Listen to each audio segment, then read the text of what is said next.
ಹರೇ ಓಂ. ಎಲ್ಲರಿಗೂ ನಮಸ್ಕಾರ. ಸಣ್ಣ ಕಥೆ, ಒಳ್ಳೆಯ ಸಂದೇಶ. ಸ್ವಾಮಿ ವಿವೇಕಾನಂದರು ಹೇಳಿದ ಕೆಲ ಮಾತುಗಳು ಇಂದು ಅದರದ ಪೂರ್ಣ ಅನುಭವ ನಾವು ಮಾಡ್ತಾ ಇದ್ದೀವಿ.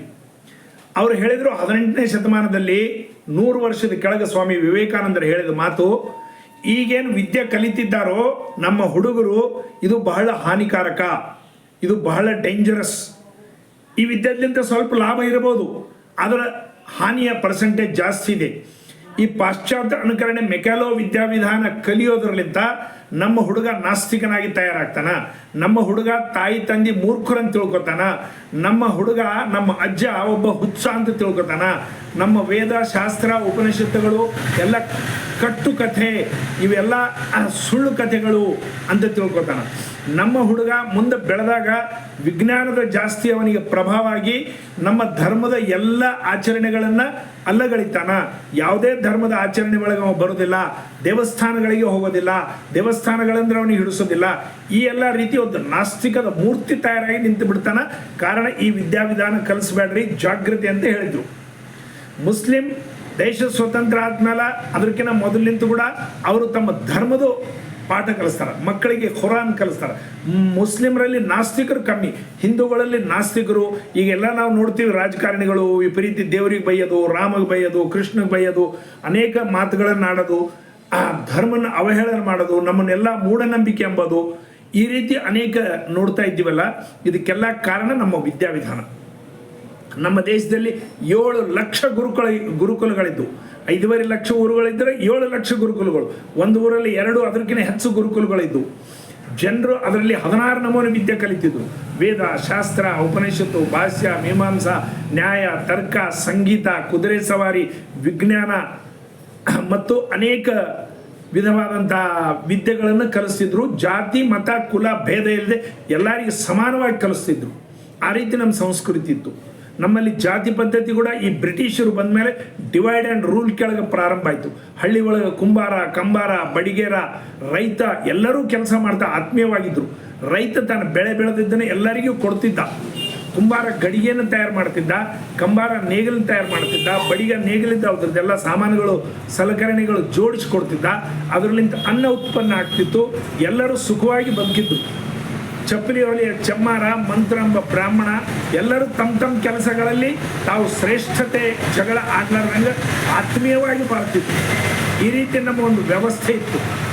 ನಾವೆಲ್ಲ ನಮ್ಮ ರುದ್ರ ಮಂತ್ರದಲ್ಲಿ ಬರ್ತದೆ, ಕುಲಾಲೆ ಭೆರ್ಚಮೆ ಕರ್ಮಾರೆ ಭೆರ್ಚಮೆ ಅಂದರೆ ಕುಂಬಾರ, ಕಂಬಾರ, ಬಡಿಗೇರ ಇವರೆಲ್ಲರಿಗೆ ನಮ್ಮ ಋಷಿಮುನಿಗಳು ನಮೋ ನಮೋ, ನಿಮಗೆಲ್ಲ ನಮಸ್ಕಾರ, ನೀವು ಲೋಕೋಪಯೋಗಿ ಕೆಲಸ ಮಾಡ್ತಾ ಇದ್ದೀರಿ ಅಂತ ಹೇಳಿದ ಒಂದು ಸಂಸ್ಕೃತಿ ನಮ್ಮದು.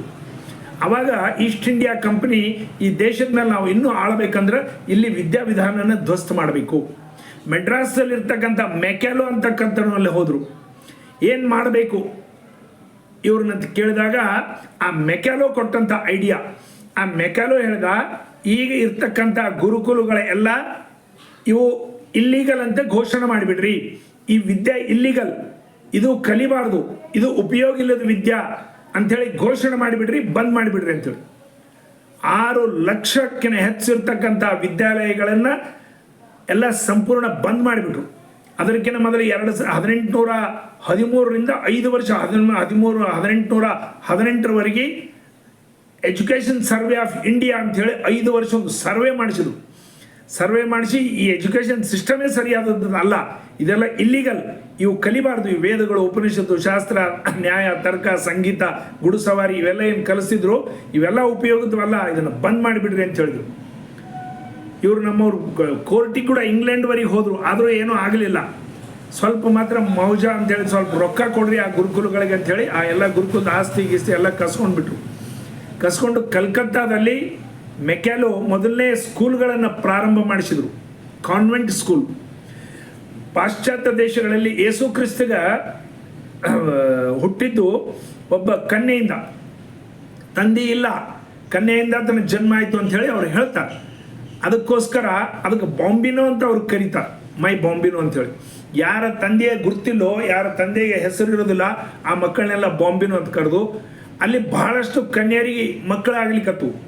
ಅವ್ರಿಗೆ ಯಾರು ಸಂರಕ್ಷಣೆ ಕೊಡ್ಬೇಕಂತೇಳಿ ಕಾನ್ವೆಂಟ್ ಅಂತಕ್ಕಂಥ ಶಾಲೆಗಳನ್ನು ತೆಗೆದು ಅಲ್ಲಿಗೆ ಕಳಿಸ್ಕೊಡ್ಲಿಕ್ಕತ್ರು. ಅಂಥ ಮಕ್ಕಳು ತಂದೆ ಗುರ್ತಿಲ್ಲದೆ, ತಂದೆ ಯಾರೋ ಇದ್ದಿದ್ದು, ಅದು ಗೊತ್ತಿಲ್ಲದೆ ಕನ್ಯರು ಮಕ್ಕಳು ಹಿಡಿದು ಆ ಎಲ್ಲ ಸ್ಕೂಲ್ಗಳಿಗೆ ಕಳಿಸೋದು, ಅದು ಕಾನ್ವೆಂಟ್ ಶಾಲೆ ಅಂತ ಹೆಸರಿಟ್ಟು ಆ ಕಾನ್ವೆಂಟ್ ಶಾಲೆಗಳಿಗೆ ಕಳಿಸ್ಕೊಡ್ಲಿಕ್ಕತ್ರು. ಅಲ್ಲಿ ಮಕ್ಕಳು ಬೆಳೀಲಿಕ್ಕತ್ರು. ಅದನ್ನೇ ನಮ್ಮ ಇಂಡಿಯಾದಾಗ ತಂದು ಕಲ್ಕತ್ತಾದಲ್ಲಿ ಮೊದಲು ಪ್ರಾರಂಭ ಮಾಡಿದ್ರು. ಅದರಲ್ಲಿ ನಾಸ್ತಿಕವಾದ, ಇವೆಲ್ಲ ಸುಳ್ಳು, ದೇವರು ಗೀವರು ಧರ್ಮ, ಇವೆಲ್ಲ ಮೂಢನಂಬಿಕೆಗಳು, ಶಾಸ್ತ್ರ ಪುರಾಣ ಇವನ್ನ ಯಾವನು ನಂಬೇಡ್ರಿ ಅಂಥೇಳಿ ಅವ್ರದ್ದೊಂದು ಸಿಸ್ಟಮ್ ಆಫ್ ಎಜುಕೇಷನ್ ಮಾಡಿದರು. ಅದನ್ನೇ ಮುಂದುವರೆದು ಇವತ್ತಿನ ದಿವಸ ಕಲ್ತಂಥ ಎಲ್ಲ ಜ್ಞಾನಿಗಳು, ದೊಡ್ಡ ದೊಡ್ಡ ಪಂಡಿತರು, ಪ್ರೊಫೆಸರ್ಸ್ ಅವರೆಲ್ಲ ಇದ್ದಾರಲ್ಲ, ಆ ಮೆಕ್ಯಾಲೋ ವಿದ್ಯಾವಿಧಾನ ಕಲ್ತವ್ರು. ಇವರು ದೇವರು ನಂಬೋದಿಲ್ಲ, ಗುಡಿ ನಂಬೋದಿಲ್ಲ, ನಮ್ಮ ಮೂಢನಂಬಿಕೆಗಳಂತಾರ, ನಮ್ಮ ಆಚಾರಗಳ ಮೇಲೆ ವಿಶ್ವಾಸ ಇಲ್ಲ. ಇದೆಲ್ಲ ಬಂದಿದ್ದು ಆ ಮೆಕ್ಯಾಲೋ ವಿದ್ಯಾವಿಧಾನದಿಂದ. ನಮ್ಮ ಮಕ್ಕಳಿಗೆ ಸಹಿತ ಆ ವಿದ್ಯಾವಿಧಾನದ ಜೊತೆಗೆ ನೀವು ಸ್ವಲ್ಪ ಮನೆಯಲ್ಲಿ ಸಂಸ್ಕಾರ ಕಲಿಸ್ರಿ. ಮನೆಗೆ ದೇವರು ದಿಂಡ್ರು ಧರ್ಮ ಗಿರ್ಮ ಅಂಥೇಳಿ ಜಾಸ್ತಿ ರೂಢಿ ಮಾಡಬೇಡ್ರಿ, ಒಳ್ಳೆಯ ವಿಚಾರಗಳನ್ನು ಕಲಿಸ್ರಿ. ಅದನ್ನೇ ನಾವು ಈಗ ಮಾಡಬೇಕಾದಂಥ ಕೆಲಸ. ನಮ್ಮ ಮಕ್ಕಳಿಗೆ ಸಂಸ್ಕಾರ ಇರಲಿ, ಸಂಸ್ಕಾರದ ಕ್ಲಾಸಸ್ಸಿಗೆ ಕಳಿಸ್ರಿ. RSS ರವಿಶಂಕರ್ ಗುರೂಜಿ ಅಂತವ್ರ ಜೊತೆಗೆ ಕಳಿಸ್ಕೊಡ್ರಿ ಕ್ಲಾಸಿಗೆ. ಭಾರತ್ ಮಾತಾ ಕಿ ಜೈ. ನಾನು ಈ ವಿಷಯ ಯಾಕೆ ಹೇಳ್ತಿದ್ದೀನಪ್ಪ ಅಂತಂದ್ರೆ, ಸ್ಪೆಷಲಾಗಿ RSS ರವಿಶಂಕರ್ ಗುರೂಜಿ ಅಂತಂದ್ರೆ ಅಲ್ಲಿ ಒಂದು ಒಳ್ಳೆ ಸಂಸ್ಕಾರ ಸಿಗ್ತದ. ಮಕ್ಕಳಿಗೆ ವಿದ್ಯೆ ಜೊತೆಗೆ ಸಂಸ್ಕಾರ ಅವಶ್ಯಕತೆ. ಆ ಸಂಸ್ಕಾರ ಸಿಗ್ತಕ್ಕಂಥ ಸಂಸ್ಥೆಗಳು ಈ 4-8 ದಿವಸ ಅವಾಗ ವೆಕೇಶನ್ಸ್ ಬರ್ತಾವ. ಆ ವೆಕೇಶನ್ಸ್ ಬಂದಾಗ ಅಂತಲ್ಲಿ ಕಳಿಸ್ಕೊಡ್ರಿ. ಆ ಹುಡುಗರು ಗಟ್ಟಿಮುಟ್ಟಿಯಾಗಿ ತಯಾರಾಗಬೇಕು. ಸ್ವಾಮಿ ವಿವೇಕಾನಂದರು ಹೇಳಿದಾಗ ಉಕ್ಕಿನ ಶರೀರ, ಕಬ್ಬಿಣದ ನರಮಾಂಸಗಳು, ವಜ್ರದಂತಹ ಕಠೋರ ಮೇಧಸ್ಸು ಇರ್ತಕ್ಕಂಥ ಯುವಕರು ನಮ್ಮ ದೇಶಕ್ಕೆ ಬೇಕಾಗಿದ್ದಾರೆ ಅಂತೇಳಿ ವಿವೇಕಾನಂದರು ಹೇಳಿದಾಗ ನಮ್ಮ ಮಕ್ಕಳು ಆ ರೀತಿ ತಯಾರಾಗಬೇಕು. ಆತ್ಮಹತ್ಯೆ ಮಾಡಿಕೊಳ್ಳತಕ್ಕಂಥ ಮಕ್ಕಳು ನಮಗಿರಬಾರ್ದು. ಯಾವುದೇ ಪರಿಸ್ಥಿತಿ ಬಂದರೂ ಕೂಡ ಧೈರ್ಯದಿಂದ ಎದುರಿಸ್ತಕ್ಕಂಥ ಮಕ್ಕಳು ನಮ್ಮ ಸಂತಾನ ಇರಬೇಕು. ಕಾರಣ ಇಂತಹ ಸಂಸ್ಥೆಗಳಿಗೆ ಕಲಿಸಿ ನಮ್ಮ ಮಕ್ಕಳಲ್ಲಿ ಸಂಸ್ಕಾರ ವಿದ್ಯೆಯ ಜೊತೆಗೆ